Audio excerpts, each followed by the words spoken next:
Hi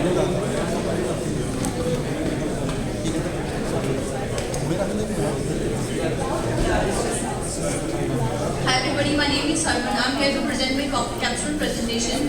So first of all, I will start with my personal experience. Like when I came to Canada, it was my examination stage. So there was a power outage, and that thing I suffered because we are students, we are busy, so we study only one night before the exams, right?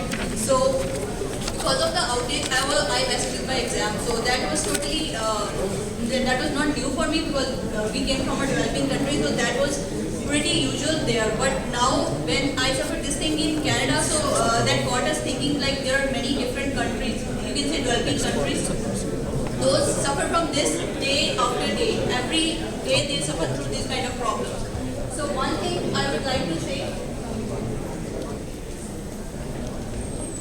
so here is Canada, and what it is, it's the second largest source of electricity that it gets from hydro. But there's another picture that is of a boy, and that's not a candlelight study, guys. It is literally the situation of all the students or kids in the developing country. So it is literally a dark world out there. So can you guess like what image is this? Can anyone guess what it represents? It is a school in a developing country. There's no infrastructure at all. So when you can say that, then there are many different problems that arises because there's no infrastructure, there's no electricity, and when there's no electricity, they don't have any technology to work on. So one thing is, then there are different kind of statistics that you can read from the slides, but the next thing that I want to show is, because of this problem, we have a solution that is a solar tablet. Like even if you don't have electricity, you can study. And this thing, that is an interactive book that is preloaded with the educational material from 1st to the 10th standard students, so they can study it. For the next thing, my team partner Jamil will carry on. Thank you, everyone. So the way that we achieved this goal to make a tablet that will be solely powered by sun, I just have the this is the prototype of the actual product that will go to the end users. And it consists of just a solar panel that's attached on the back, and it has there's a solar charging circuit that's being connected to the embedded computing system. Now we have the embedded computing system based on Raspberry Pi, which is also connected to a resistive LCD. The resistive LCD requires the lowest amount of power consumption, and that's the reason that we're utilizing a resistive LCD with it. So the software stack consists of the Raspberry Pi, Raspberry Pi Debian Linux, which serves as the main operating system, which is actually built on top of the firmware, which is firmware from Broadcom. And what we did, we built a user interface with Python that connects to a video database. So this video database is the localized content of the actual educational material that will be donated by the community. So in that sense, it's also a community-driven product in which members of community will send us localized videos of educational material over the internet, and we will install these on the SD card. So SD card is the medium of distribution of content for this product.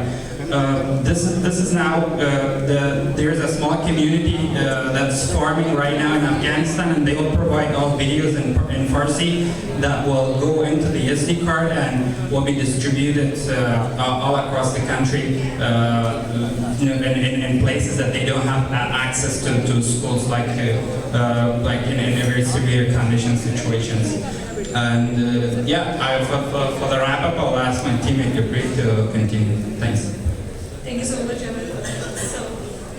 So the main target of our tablet is the developing countries, right? Who don't have the access to electricity, not for that infrastructure also.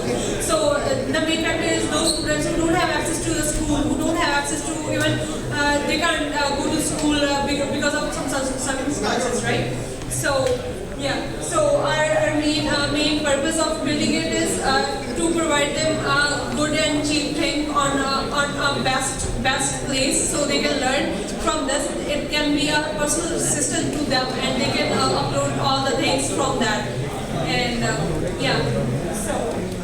so why us is because it's so affordable to everyone. Everyone can afford it. Even developing countries, they can afford it at a cheaper price. Thank you so much.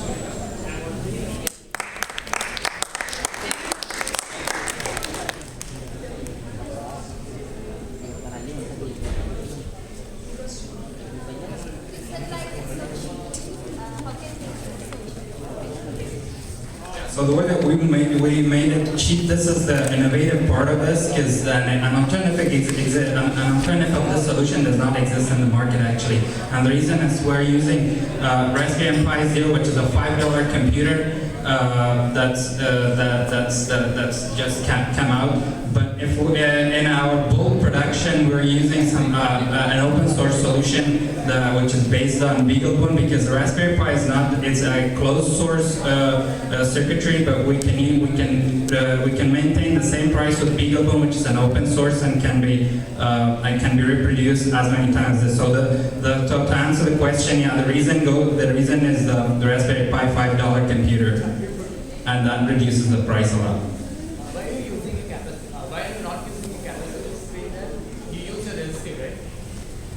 Yeah, so it's because of power consumption. A capacitive screen like the ones that you're using in your phones, it assumes that you have access to power sources infinitely, like you're living in your urban areas, or you have access to electricity infinitely. But if you think of a scarce situation in which you don't have any means of modern infrastructure, you may want to be a bit stingy on your power source, and so if you're relying solely on sun power, then it only makes sense to use a resistive. Basically making it more energy efficient. Yeah, it's more energy efficient.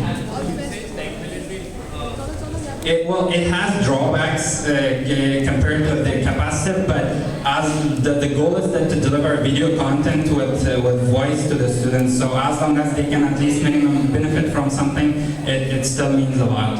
So yeah.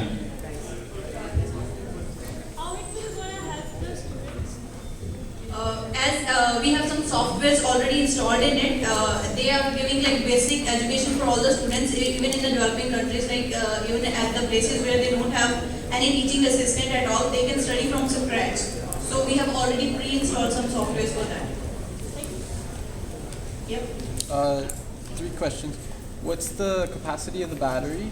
How long could it run continuously? And why did you choose solar over any other type of renewable energies? Actually, yeah. For the battery, for the solar panel, we charged it for 8 hours in the sun. So, and we consumed it for 4 hours. We used it for 4 hours. But I guess it worked for 4.5 hours. Now the battery is that we are charging it with the normal power, so it can go through that. So the normal range is like 4 to 5 hours. It can go with the 8-hour charging in the sun. Okay, so wattage per hour. What's the capacity of the battery? The capacity of the battery is? It's so 2,500 milliampere times hour. That's the capacity of the battery, which is sufficient for at least a couple of hours. But you could use a higher capacity battery. The reason is just to get something working for a couple of hours, which should be enough. And we tested with an 8-hour and the 8-hour direct sunlight. It worked perfectly with voice, with video, and yeah, we have we can have demos if you were interested. You can show you can see the actual product.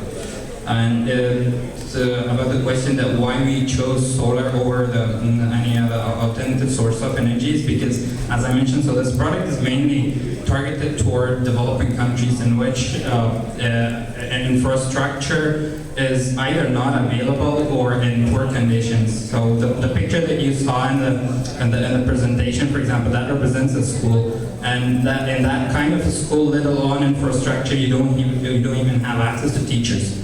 And yeah, so if you're on top of a mountain and you're supposed to go to school every day, that's the only option that you can get to. Yeah.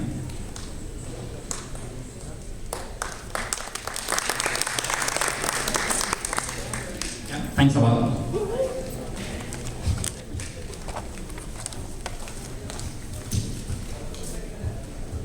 Awesome, guys. Thank you.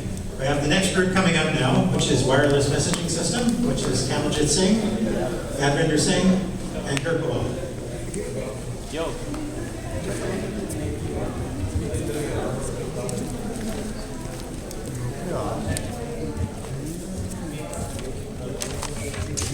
Hello everyone. My name is Advinder.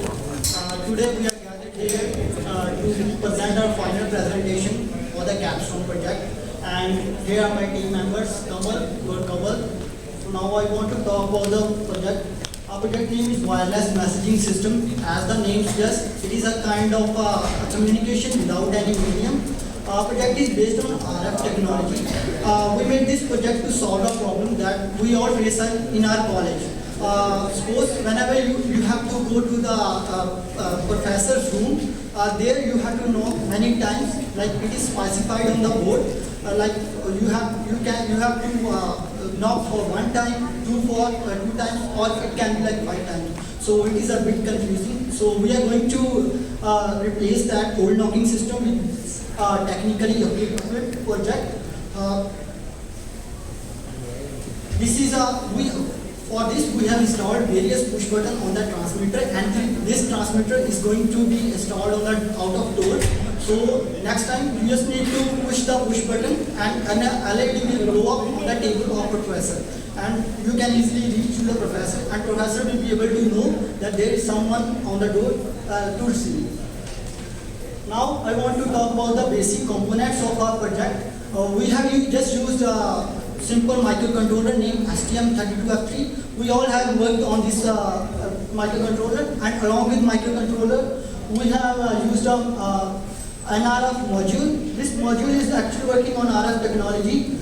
In this project, we are going to make one transmitter and 3 receivers, and a signal will be sent to the receiver.